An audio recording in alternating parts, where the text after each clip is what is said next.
السلام علیکم ناظرین، پاکستانی نژاد سابق فوجی افسر میجر ریٹائرڈ عادل راجہ کو لندن ہائی کورٹ نے پاکستان بریگیڈیئر راشد ناصر سے کھل کر معافی مانگنی پڑ گئی ہے۔ یہ معافی آج شام کو عادل راجہ نے اپنے social media accounts, YouTube channels اور ویب سائٹ پر پوسٹ کی ہے۔ یہ کیس تقریباً 3 سال پرانا ہے اور آج عدالت نے حتمی حکم دیا کہ معافی 28 دن تک سب جگہ رہے گی، ورنہ مزید جرمانہ اور قانونی کارروائی ہوگی۔ آئیے اس کیس کی پوری کہانی، عادل راجہ نے کیا الزامات لگائے تھے، عدالت نے کیا کہا اور آج معافی میں انہوں نے کیا لکھا تھا، سب کچھ تفصیل سے دیکھتے ہیں۔ یہ سارا معاملہ 2022 کا ہے۔ عادل راجہ نے اس وقت اپنے ٹویٹر، فیس بک اور یوٹیوب چینل پر 10 پوسٹوں میں بریگیڈیئر ریٹائرڈ راشد ناصر پر بہت سنگین الزامات لگائے تھے۔ ان الزامات میں یہ باتیں شامل تھی کہ راجہ ناصر نے الیکشن میں مداخلت کی، لاہور ہائی کورٹ پر کنٹرول رکھا، سیاستدانوں کو رشوت دی، کرپشن کی، انسانی حقوق کی خلاف ورزیاں کی اور کئی قیمتی پراپرٹیز غیر قانونی طور پر بنائی۔ عادل راجہ نے ان الزامات کو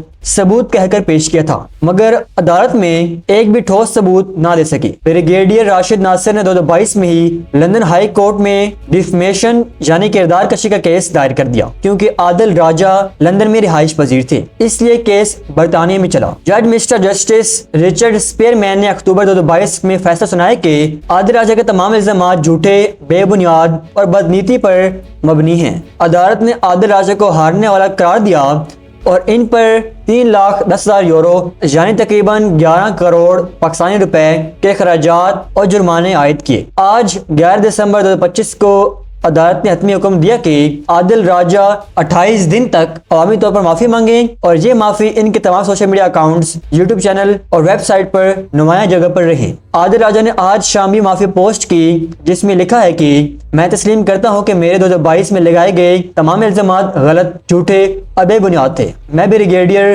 راشد ناصر سے غیر مشروط معافی مانگتا ہوں۔ میں نے ان کے خلاف جو کچھ کہا وہ سراسر غلط تھا اور اس کا کوئی ثبوت میرے پاس نہیں تھا۔ میں عدالت کے فیصلے کی مکمل تعمیل کرتا ہوں۔ عدالت نے یہ بھی حکم دیا کہ اگر معافی ہٹائی گئی یا ترمیم کی گئی تو مزید سخت سزا ہوگی۔ عادل راجہ نے اپیل کی کوشش کی مگر وہ مسترد ہو گئی، اس لیے معافی مانگنا پڑی۔ ناظرین، عادل راجہ کے بارے میں ایک بات واضح کر دوں، وہ پی ٹی آئی کے آفیشیل ممبر یا ترجمان کبھی نہیں رہے۔ مارچ 2024 میں پی ٹی آئی نے خود اعلان کیا تھا کہ عادل راجہ اور حیدر محمدی جیسے یوٹیوبروں کا پارٹی سے کوئی تعلق نہیں اور ان کے بیانات پارٹی پالیسی نہیں ہے، اس لیے یہ کیس عادل راجہ کا ذاتی قانونی معاملہ ہے، پی ٹی آئی کا نہیں۔ یہ کیس برطانیہ میں پاکستانیوں کے درمیان ڈیفیمیشن کیسز کی ایک بڑی مثال بن گیا ہے۔ پہلے بھی کئی پاکستانی صحافیوں اور یوٹیوبروں کو لندن کی عدالتوں میں بھاری جرمانے ہو چکے ہیں۔ تجزیہ کار کہتے ہیں کہ یہ فیصلہ سوشل میڈیا پر بے بنیاد الزام لگانے والوں کے لیے بہت بڑا سبق ہے۔ اب دیکھنا یہ ہے کہ عادل راجہ 28 دن تک معافی پوسٹ رکھیں گے